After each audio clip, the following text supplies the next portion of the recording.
Okay, so I've got some red fondant here, and I have these daisy plungers here. This is a set of 3, and I'm just going to make some flowers ahead of time so that they can dry just a little bit before I place them on some of the cupcakes. Some of the others are just going to have some heart sprinkles on them, make it real easy. Like I said, most of the work on this one is actually in the stand, making things a little bit different with their cupcake stand. All right, so take one of these plungers, push down, pick it up like this, and then take your thumb and just kind of go over it like that, and then push down, and then push down again. The first time I push down, what it does is it makes a little impression.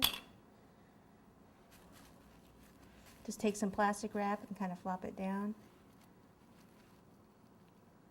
like so.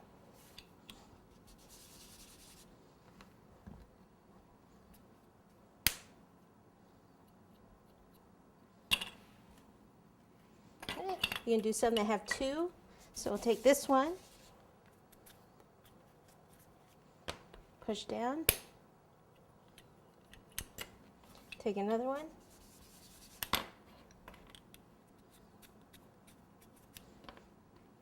push down, and then a little bit of water in the center, and then pop that right in the middle. Pick the whole thing up and pop it right on there. All right, so here's a few done. Might need a few more later, but we'll just kind of play it by ear. So I'll get these out of the way, and we can move on to the next step. Okay, the next step is going to be, while the cupcakes are freezing, we're going to start working on our stand. Okay, so I don't really need the sprinkles here right now. All right, so things we're going to need. We're going to need some styrofoam and some cake boards, some red ribbon. This is 1/4 inch red ribbon. I saw this stuff at the craft store. I thought it was pretty cool. It's called Felt Fusion, and it's felt that's cut out, and then the backing comes off. So I thought this would be really cute trim around our cake boards as we stack this up. This is what it looks like all laid out, but they come in little packets like this in all different designs. So you could do, you know, for a different theme, you could use a different felt. I just thought it was kind of cool.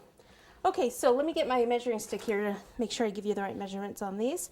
Okay, the cake board at the bottom, it's important for it to actually be wood. Most of this is styrofoam. It has to have a strong base. You have to have some kind of a foundation, or the whole thing being so light, the styrofoam being so light, it can kind of topple over. So if I didn't have a base at all and just had the styrofoam, it would be top heavy and can fall over. So this is a wood base. I believe this is a 16 inch. Let me double check, 12, 13, 14, 15, 16 inch wood circle covered in white contact paper. Okay, then I have a 12 inch cake board. These are 2 cake boards taped together in 12.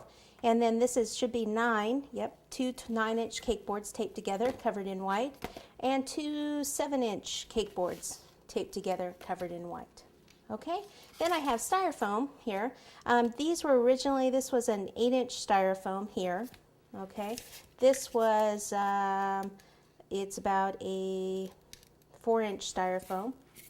And then this one is, I believe, 5 inch styrofoam. Okay, all right, so this is what you do. This is what size these came in. They were about 3 inches high.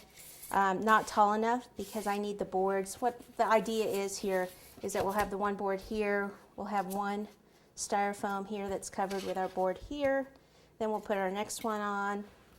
See how we're going to make it kind of topsy-turvy, and then our last one on. And they're kind of tall here because we have to have enough space for our Felt Fusion here, and for our cupcakes too, so that this doesn't hit our cupcakes. If they're too close, it'll look funny. The reason these are close here, what I'm going to do is actually slide this back so we have some room for cupcakes just in the front. Okay,